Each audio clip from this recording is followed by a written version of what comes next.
Video kali ini kita akan mempelajari tahapan-tahapan penyesuaian perhitungan poligon terbuka menggunakan metode least square di spreadsheet. Pertama, kita mulai dengan 5 titik pengukuran yang sudah saya digitalkan. Masukkan data sudut dan jarak hasil pengukuran dalam kolom masing-masing sudut dan jarak. Sudut dalam format derajat, menit, dan detik kita konversi ke derajat desimal, dan jarak dinyatakan dalam satuan meter. Kedua, kita lakukan perhitungan azimut, di mana azimut pertama diperoleh dari koordinat CP15 dan BM15. Ini azimut pertama. Kemudian kita menghitung azimut berikutnya. Nah, azimut pertama di sini. Lalu kita menghitung azimut berikutnya, di mana azimut sebelumnya itu ditambah dengan sudut horizontal yang sudah dikonversi ke derajat desimal.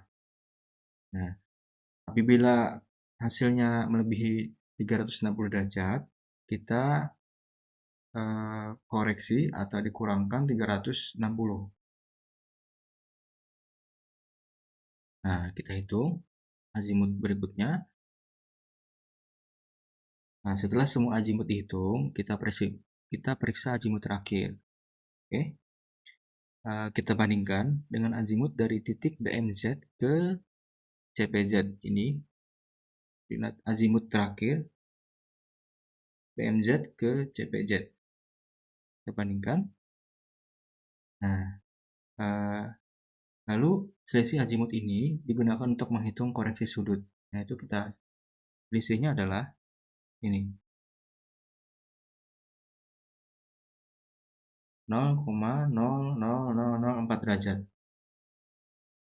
Atau kalau kita konversi ke detik, yaitu kita kalikan 3600 dikali dengan 0,00004 derajat, itu sehingga kita mendapatkan koreksinya itu sebesar 0,4 detik. Nah, kemudian tambahkan koreksi ini ke setiap azimut. Nah, lalu periksa kembali apakah azimut itu sudah benar atau true. Nah, ini koreksinya.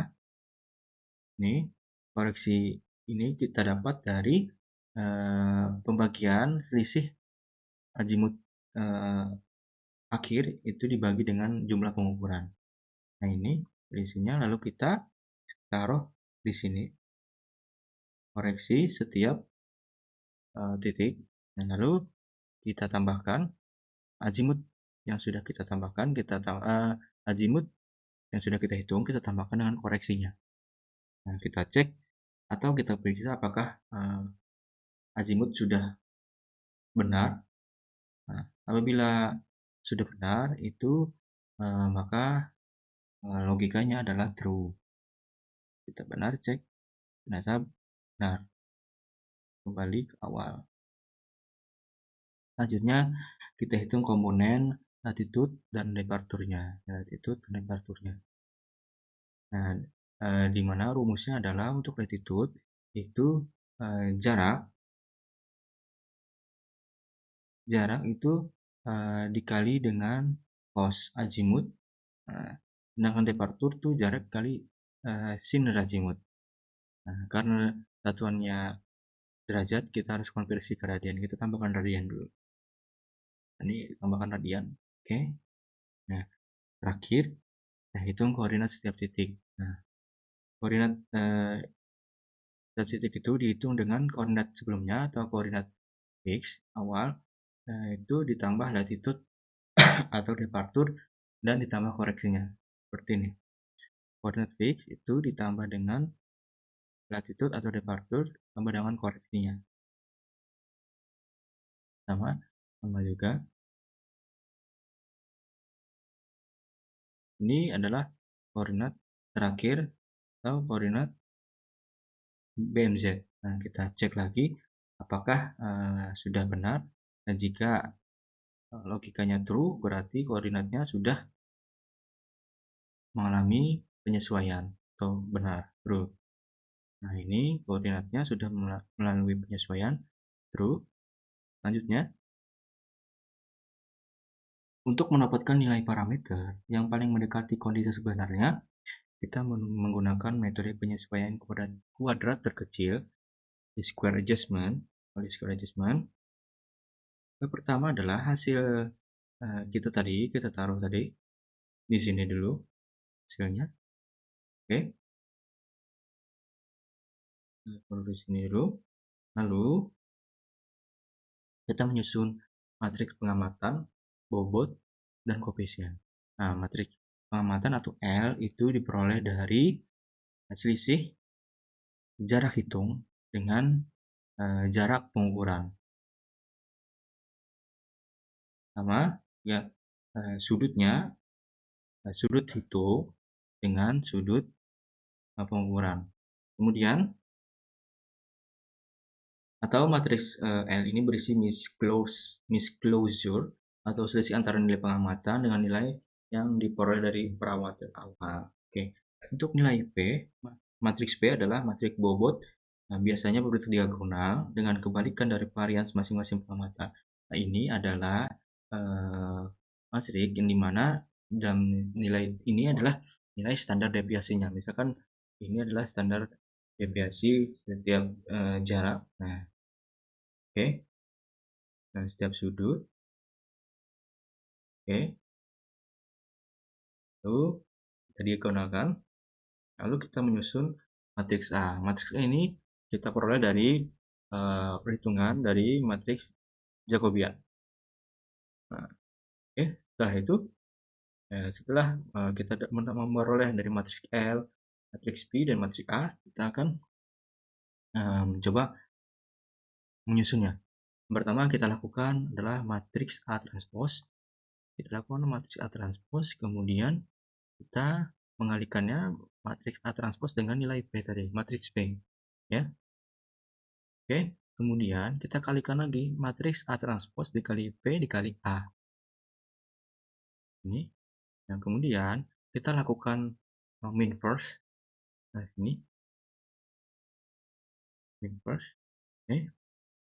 Kemudian kita mengalihkan lagi matriks A transpose itu dikali P dikali L.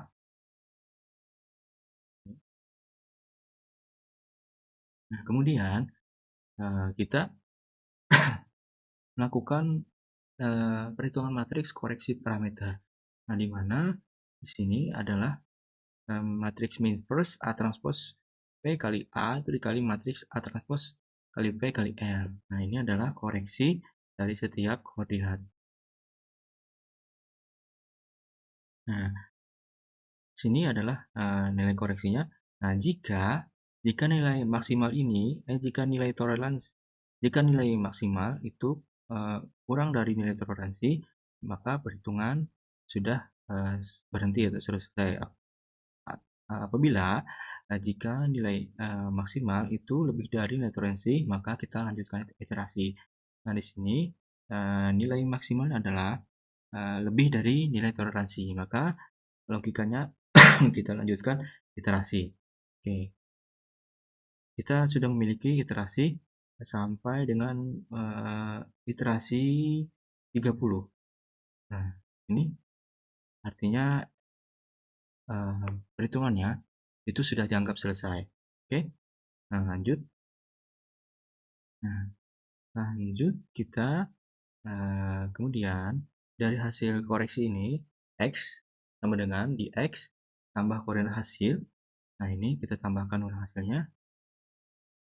Lalu ini adalah koordinat 1, 2, 3 nya.